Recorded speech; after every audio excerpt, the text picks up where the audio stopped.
Hello अस्सलाम वालेकुम दोस्तों, welcome again to my channel. जो हमारा प्रीवियस लेक्चर था सेंटेंस पे, sentence and the kinds of sentence, जो हमने कल कवर कर लिए हैं। और जो आज हम सीखेंगे पार्ट्स ऑफ सेंटेंस, सेंटेंस के पार्ट्स कितने होते हैं, और उसमें पार्ट्स में जो सब्जेक्ट है वो क्या होता है, और जो प्रेडिकेट है, प्रेडिकेट में क्या है, आज ये हम कवर करेंगे इंशाल्लाह। चलो चलते हैं अपने लेक्चर की तरफ। तो देयर आर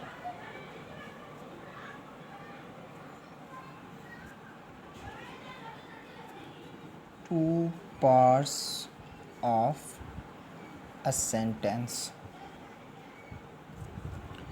सेंटेंस के दो पार्ट्स होते हैं, वो क्या हैं? Number 1 is subject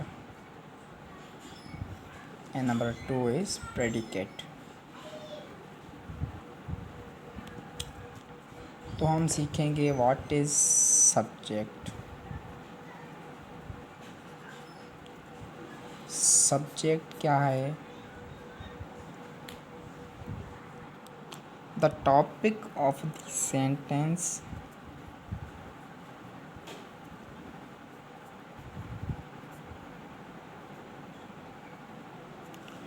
tense or the doer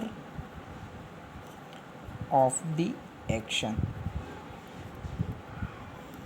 is called subject। Subject क्या है? जो सेंटेंस का टॉपिक होता है वो सब्जेक्ट होता है, या the doer of the action, भाई काम करने वाला जो है वो सब्जेक्ट है। और इसका दूसरा डेफिनेशन क्या है? The part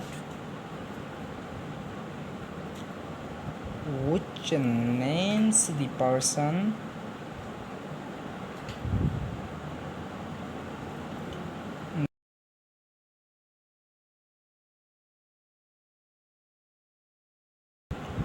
we are speaking about। जो पार्ट है सेंटेंस का, जो पार्ट है जिसमें हमने किसी पर्सन को या थिंग्स को डिफ़ाइन किया, उसको नाम दिया और उसके बारे में हम बात कर रहे हैं, उससे हम क्या कहते हैं? सब्जेक्ट है। जिस पार्ट के बारे में पूरा सेंटेंस हमें बताता है, that is known as subject. For example,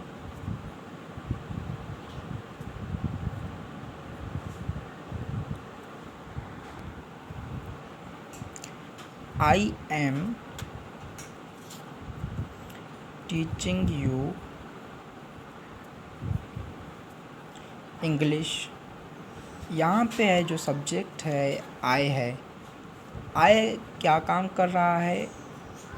teaching you English, मतलब कि मैं आपको इंग्लिश सिखा रहा हूँ। इसमें जो सब्जेक्ट आई है, पूरी बात मैं अपने बारे में कर रहा हूँ कि मैं आपको सिखा रहा हूँ। हमारा जो फोकस है आई पे है। हमारा जो दूसरा एग्जांपल है, Jameel is an industrious student. Jameel एक मेहनती शागिर्द है। इसमें पूरे सेंटेंस में हम जमील को डिफ़ाइन कर रहे हैं, जमील के बारे में बात किया जा रहा है। So this Jameel is subject, okay. And now we are going to predicate the words which tell more about the subject is called predicate, or the words except subject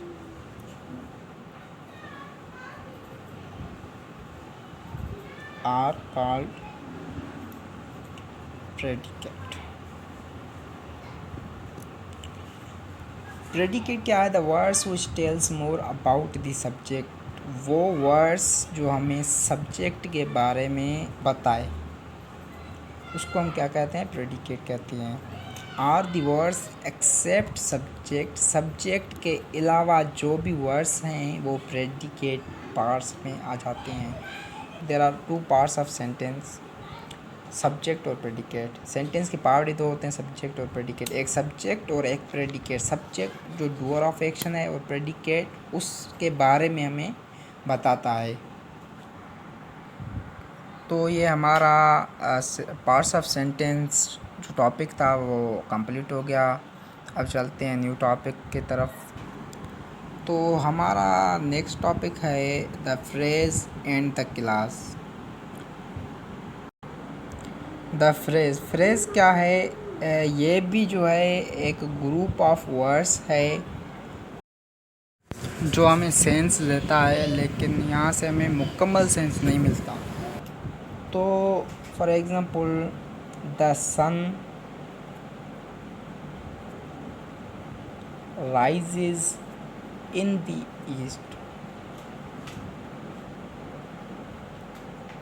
तो ये क्या है? The sun rises in the east, ये एक complete sentence है। यहाँ पे अगर फ्रेज की बात किया जाए तो इन द ईस्ट जो है एक फ्रेज है जिसको हम अलहदा लिखेंगे तो हमें एक कंप्लीट सेंस नहीं मिलेगी। इन the east it does not give us the complete sense. और जो दूसरा हमारा एग्जांपल है the bus is going in that town,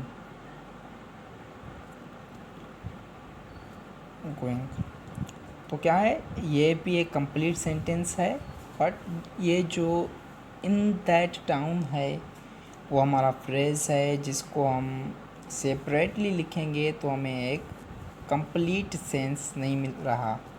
in the town, शहर में, इन दैट टाउन, उसी शहर में, तो कंप्लीट सेंस हमें नहीं मिल रहा। This is called phrase. और हमारे पास ऐसे बहुत सारे एग्जांपल्स हैं। Let's suppose in the corner, by train, with black T shirt,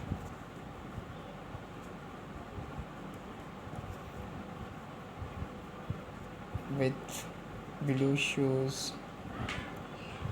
etc. ये हमारे क्या हैं? फ्रेजेस हैं। तो हमारा जो अब है टॉपिक है द क्लास। क्लास क्या है? The group of words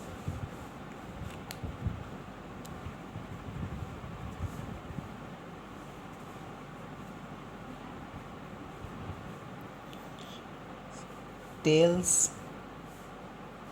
more about sentence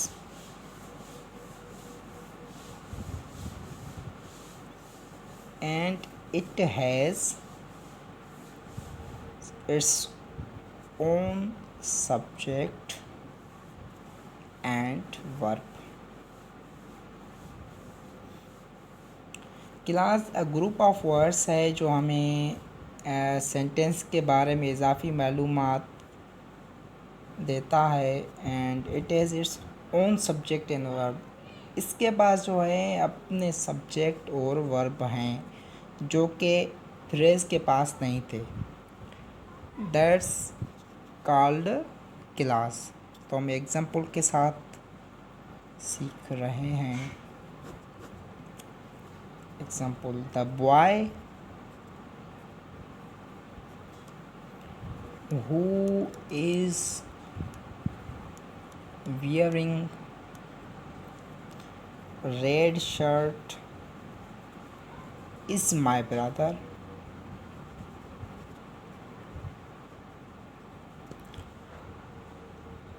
तो यहाँ जो है ये कंप्लीट सेंटेंस है, ओके।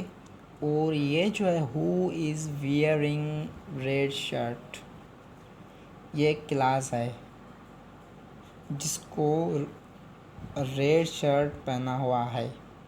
ये हमें एक कंप्लीट सेंस मिल रहा है इस सेंटेंस से। इसको अगर हम अलग सा लिखें, अलहदा सा लिखें, फिर भी हमें एक कंप्लीट सेंस मिल सकता है। This is called class. The in other example, he has a chain which is made up of gold। उसके पास एक चेन है जो कि गोल्ड की बनी हुई है। तो which is made up of gold, जो कि गोल्ड का बना हुआ है, ओके। तो ये हमारा फ्रेज इन क्लास जो थे वो कंप्लीट हो चुके।